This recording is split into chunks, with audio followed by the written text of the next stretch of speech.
வாழ்க வளத்துடன் அனைவருக்கும் அன்பு வணக்கம். எல்லாம் வல்ல இறைவனின் திருவடிகளை போற்றி பணிந்தும் யாதும் ஊரே யாவரும் கேளிர் தீதும் நன்றும் பிறர்தர வாரா என்கின்ற கணியன் பூங்குன்றனாரின் நிறைமொழியோடும் இன்றைய சிந்தனை பதிவினை வழங்குகின்றேன். வைகறை வைரங்களில் இன்று நாம் காணவிருக்கும் சிந்தனை வைரம் நூலில் தவிர்க்கப்பட வேண்டிய 10 வகை குற்றங்கள் பகுதி 6. இன்றைய பதிவில் நாம் காணவிருக்கும் நூல் குற்றம் வழுவுச் சொல் புணர்தல். வழு என்றால் குற்றம் என்று பொருள். நூலாசிரியர் தன்னுடைய நூலில் வழுவு சொற்களை பயன்படுத்தக்கூடாது என்பது நூல் ஒழுங்கு. புரிவதற்காக ஒரு சில வழுவு சொற்களை உதாரணங்களாக கூறுகின்றேன். பாவக்காய், நஞ்சை நிலம், பொம்பளை, மாங்காமரம், தலகாணி, சிகப்பு, சுவற்றில், தண்ணி, பச்சைத்தண்ணி, பதட்டம், ஆம்பளை, விடிகாலையில, இன்னிக்கு, அடமலை, சாயங்காலம், அடமானம், அருவாமனை, அண்ணாக்கயிறு, கத்திரிக்காய், காக்கா, முழித்தான், உடைமை, ஊரணி, வேர்வை, ஒத்தடம். இவ்வாறாக எண்ணற்ற வழுவு சொற்களை அடுக்கடுக்காக கூறிக்கொண்டே இருக்கலாம். நாம் பயன்படுத்தும் சொற்கள் வழுவு சொற்கள் என்று அறியாமலே நாம் தொடர்ந்து பயன்படுத்தி வருகின்றோம்.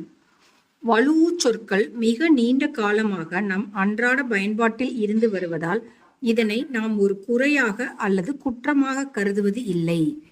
ஆனால் ஒரு தரமான நூலை படைக்க விரும்பும் நல்ல நூலாசிரியன் தன்னுடைய நூலில் வழுவு சொற்களை பயன்படுத்தக்கூடாது. வழக்கு மொழியில் எல்லோருக்கும் புரிகின்ற வகையில் நூலினை எழுதுகின்றேன் என்று கருதி கொண்டு வழுவு சொற்களை பயன்படுத்துவது முற்றிலும் தவறு. வழுவு சொற்களின் பயன்பாடு அதிகரிக்க அதிகரிக்க மொழி வளம் குன்றிக்கொண்டே வரும். விரைவில் சிதைந்து போகும். ஒரு எல்லைக்கு அப்பால் தூய தமிழ் சொற்கள் மறைந்து பிறமொழி சொற்கள் அதிகரித்துவிடும். நீரை தேக்கி வைத்திருக்கும் பானை தங்கமா, வெள்ளியா, பித்தளையா என்பது முக்கியமல்ல. பானையில் ஓட்டை இருக்கக்கூடாது என்பது மிக மிக முக்கியம். இதைப்போல கருத்தை எளிதாக விளங்க வைப்பதற்காக வழுவு சொற்களை நூலில் பயன்படுத்தினால் நாம் தமிழ் மொழி சிதைந்து அதன் வளம் குன்றிவிடும் அபாயம் இருக்கின்றது என்பதை புரிந்து கொள்ள வேண்டும். பேச்சு வழக்கில் வழுவு சொற்களை பயன்படுத்துவதை கூட ஏதோ ஒரு வகையில் ஏற்கலாம்.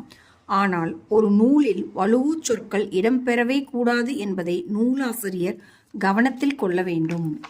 மொழி என்பது ஒரு இனத்தின் அடையாளம். மொழி சிதைக்கப்பட்டு விட்டால் அந்த இனமே சிதைந்து இல்லாமற் போய்விடும். தூய தமிழில் அல்லது செய்யுள் நடையில் பேசுங்கள் என்று கூறவில்லை. கூடுமானவரை பிறமொழி சொற்கள் கலப்பின்றி பேசுங்கள், எழுதுங்கள் என்று கூறுகின்றேன். ஒரு நபரின் குணாதிசயத்தை அவரது வாயிலிருந்து வெளிப்படும் வார்த்தைகளைக் கொண்டே தீர்மானித்து விடலாம் என்றால் சொற்கள் எவ்வளவு முக்கியமானது என்பதை நாம் உணர வேண்டும். குழந்தைகளுடன் உரையாடும் போது குற்றமற்ற, செறிவான, பொருத்தமான தமிழ் சொற்களை பயன்படுத்தி உரையாட வேண்டும் என்பதை மனத்தில் இருத்திக் கொள்ளுங்கள். எல்லா மொழி சொற்களை உச்சரிக்கும் போது வெளிப்படுகின்ற ஒலிக்கு தனித்தனி அதிர்வுகள் உள்ளன. இந்த வகையில் பார்த்தால் தூய தமிழ்மொழி சொற்களின் ஒலி அதிர்வு மிக மிக சிறப்பாக உள்ளது என்று மொழியியல் அறிஞர்களே கூறுகின்றனர். தமிழ் மொழியை எவராலும் சிதைக்க முடியாது, தமிழனை தவிர என்று நகைச்சுவையாக திரு பாரதி கிருஷ்ணகுமார் கூறுவார். அவருடைய கூற்று முற்றிலும் உண்மை. தமிழ் வார்த்தைகளை ஆங்கிலத்தில் தட்டச்சு செய்து இன்று குறுந்தகவல் அனுப்பும் கலாச்சாரம் மிகுதியாகி வருகின்றது. இந்த போக்கு நீடித்தால் தொன்மையான தமிழ் மொழி சிதையும் அபாயம் இருக்கின்றது என்று உணர்ந்து தூய தமிழ் சொற்களை, வழு இல்லாத சொற்களை தினசரி வாழ்வில் பயன்படுத்துங்கள். ஒரு சொல் பல பொருள் மற்றும் பல சொற்கள் ஒரே பொருள் என்ற சிறப்பு இயல்பு தமிழ் மொழியின் தனித்துவம். எனவே பற்றாக்குறை என்பது தமிழ் மொழியில் இல்லவே இல்லை என்பதையும் புரிந்து கொள்ளுங்கள். பிறமொழி சொற்கள் கலப்பு இல்லாத தூய தமிழ் நூல்கள் அரிதிலும் அரிதாகிவிட்டது. வழுவு சொற்கள் மிகுந்த நூல்கள் மிகுதியாகிவிட்டன என்பதுதான் இன்றைய நிலை. வழுவு சொற்களை நூலில் பயன்படுத்தினால் கூற வந்த கருத்து திரிபுக்கு உள்ளாகி தவறான பொருளை தந்துவிடும். உதாரணமாக, பாகற்காய் என்ற தூய தமிழ்ச் சொல்லை வழுவாக பாவக்காய் என்று கூறும்போது பாவம் செய்த காய் என்ற பொருளை தந்து விடுகின்றது. பாகு என்றால் தித்திப்பு என்று பொருள். பாகு அற்ற காய், அதாவது தித்திப்பு அற்ற காய் என்பதை குறிப்பதற்காக பாகற்காய் என்று கூறினார்கள். இதிலும் கூட தமிழர்களின் அறிவு நுட்பம் மிக மிக வெளிச்சமாக இருக்கின்றது. பாகற்காய் கசப்பு சுவை உடையது.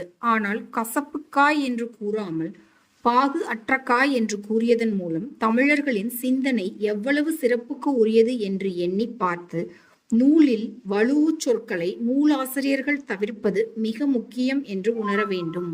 எல்லா உயிர்களும் இன்புற்றிருக்க நினைப்பதுவே அல்லாமல் வேறொன்றறியேன் பராபரமே என்கின்ற தாயுமான சுவாமிகளின் நிறைமொழியோடு இன்றைய நாள் பதிவினை நிறைவு செய்கின்றேன். அனைவருக்கும் நன்றி, வணக்கம், வாழ்க வளத்துடன்.